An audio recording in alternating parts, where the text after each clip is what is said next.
이번 시간에는 우리 유효성 검사 규칙과 유효성 검사 텍스트에 대해서 같이 한번 살펴보도록 하겠습니다. 자, 유효성 검사 규칙이다 라고 하게 되면 데이터를 입력할 때 잘못 입력하는 것을 방지하기 위한 그런 방법을 보고 우리가 유효성 검사 규칙이라고 해요. 해서 필드에다가 입력할 데이터가 됐든 종류가 됐든 범위가 됐든 그런 것들을 지정해서 입력할 데이터를 제한할 때 그때 사용하는 게 우리 유효성 검사 규칙이요. 유효성 검사 규칙에서는 이제 산술연산, 비교연산, 논리연산, 특수연산자 해서 이런 것들을 이용해서 우리가 규칙을 만들어서 이제 사용하는 거예요. 해서 예를 들어서 이제 학교에서 이제 점수를 입력하는 필드가 있습니다. 그곳에는 0점부터 시작해서 100점, 0부터 100 그 사이의 숫자만 입력해야죠. 근데 만약에 300을 입력했다라고 했을 때 이제 오류 메시지가 나타나게 그렇게 해주는 거예요. 그래서 정확한 데이터를 입력할 수 있게 그렇게 도와주는 거. 또 이메일 주소 같은 거 이제 입력을 받을 때 중간에 이제 반드시 골뱅이가 들어가야죠. 골뱅이가 들어갔냐 안 들어갔냐 그렇게 검사를 해주는 거. 그런 게 이제 유효성 검사 규칙입니다. 그리고 데이터를 그렇게 잘못 입력했을 때 어떤 메시지가 나오게 할 건지 그런 텍스트도 우리가 지정할 수 있어요. 그걸 보고 유효성 검사 텍스트라고 그렇게 부릅니다. 이런 유효성 검사는 모든 필드 항목에 대해서 다 할 수 있는 게 아니고요. 일련 번호가 됐든 OLE 개체가 됐든 첨부 파일이 됐든 계산 데이터 형식이 됐든 이런 곳에서는 사용을 못 합니다. 이런 곳에서 이제 사용 못 한다라는 거는 우리 기본값이랑 똑같아요. 기본값도 일련 번호, OLE 개체, 첨부 파일, 계산 데이터 형식 이런 데서는 사용을 못 했잖아요. 그래서 기본값이랑 유효성 검사는 이런 데이터 형식에서는 사용할 수 없다라는 거 정확하게 기억하시기 바랍니다. 이렇게 연산자에 보게 되면 뭐 더하기 빼기 곱하기 나누기도 있고요. 모드다라고 하게 되면 이제 나머지 값 구해주는 거. 그리고 요 꺽쇠 표시요. 얘는 이제 지수 2의 2승, 2의 3승 그런 거 이제 나타날 때 쓰는 거예요. 그 다음에 이제 비교 연산자다 그러면 이제 같다, 크다, 크거나 같다, 같지 않다, 작다, 작거나 같다, 이상 이하 초과 미만 이런 거 얘기하는 거죠. 그리고 like라는 것도 있습니다. like 같은 경우는 이제 물음표가 됐든 별표가 됐든 이런 만능 문자랑 같이 사용해서 데이터를 비교하는 걸 보고 like라고 합니다.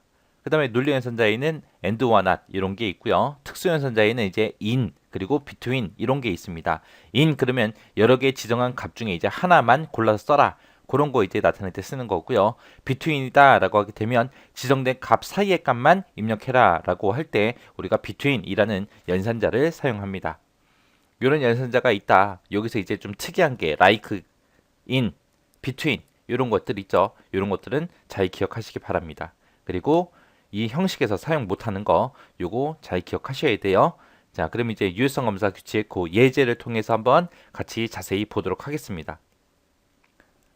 자, 그 다음에 보니까 이제 유효성 검사 규칙 예제가 나왔습니다. 여기 보니까 요 기호는 는의 반대죠. 는은 같다라는 뜻이죠. 요건 이제 다르다라는 거예요. 0이 아닌 값을 입력해라. 그런 뜻으로 사용되는 거고요. 그 다음에 0, 5와 100 이상이라고 썼습니다. 그럼 얘의 뜻은 0을 입력하거나 100 이상 되는 값을 입력해라. 그런 뜻이죠. 99, 98, 70, 50 그런 값은 이제 입력 못하게 그럴 때 이제 사용하는 거죠. 그 다음에 얘는 and를 묶어놓은 거예요. and다 그럼 둘 다 만족해야죠. 그래서 1 이상 99 이하인 데이터만 입력해라. 그 뜻이죠. 그래서 1부터 99 그 사이의 숫자만 입력할 수 있는 거.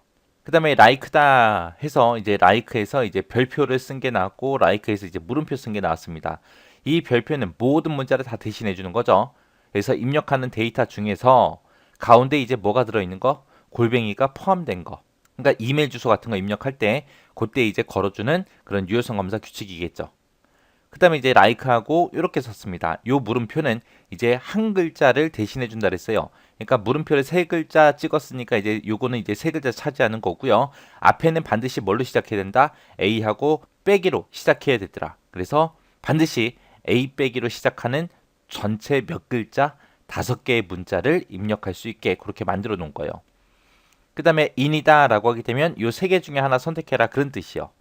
그리고 between이다 라고 하게 되면 지정된 값, 사이의 값을 입력해라 그런 뜻이라 그랬죠. 그래서 여기 보니까 지정된 값이 0부터 100까지요. 해서 0에서부터 시작해서 100까지의 그 숫자만 이제 입력될 수 있게 그렇게 만들어 놓은 유효성 검사 규칙이고요. 그 다음에 len이라는 거는 이제 글자 수 세주는 거예요. 고객 코드의 글자 수를 세라. 그게 6이랑 똑같냐? 라고 물어봤죠. 그래서 고객 코드는 반드시 몇 자리로만 입력해라. 6글자만 입력되게 그렇게 만들어라. 그런 뜻으로 사용되는 거예요.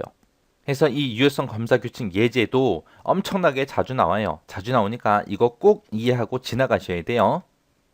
자, 이제 유효성 검사 규칙을 걸었는데 그거를 만족하지 않아요. 그때 이제 어떤 텍스트가 나타나게 할지 그걸 지정해 주는 게 유효성 검사 텍스트예요.